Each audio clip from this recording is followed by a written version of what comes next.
The United States says President Emerson Mnangagwa's government should conduct major electoral reforms by ensuring that the Zimbabwe Electoral Commission, the ZEC, is capable of conducting free, fair, and credible elections. In a series of tweets, the U.S. Embassy Harare said many continue to question hashtag ZEC independence. Hashtag Zim electoral reform means allowing the ZEC to fulfill its constitutional mandate without political interference.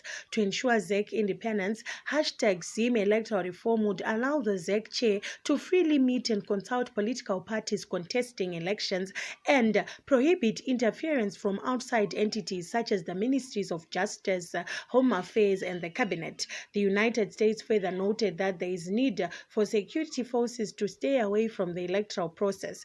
Zim's constitution enshrines the principle of a hashtag non-partisan ZDF subordinate to civilian authority. Hashtag Zim electoral reform means defense forces must not intimidate voters or interfere in election administration. Instead, they must protect the constitutional rights of all citizens of Zimbabwe.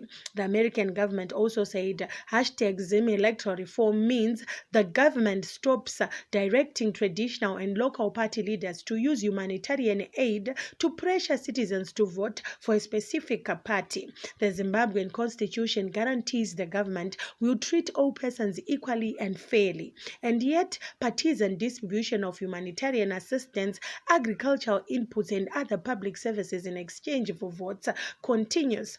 Hashtag Zim Lives Matter. The U.S. cited a case of a Zimbabwean who was killed for allegedly trying to find out how food distribution is conducted.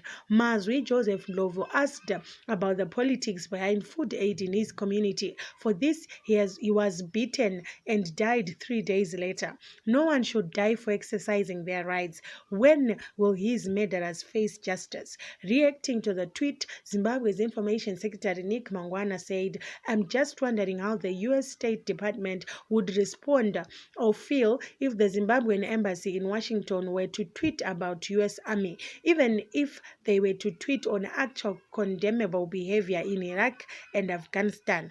What's good for those goose should be good for the gander."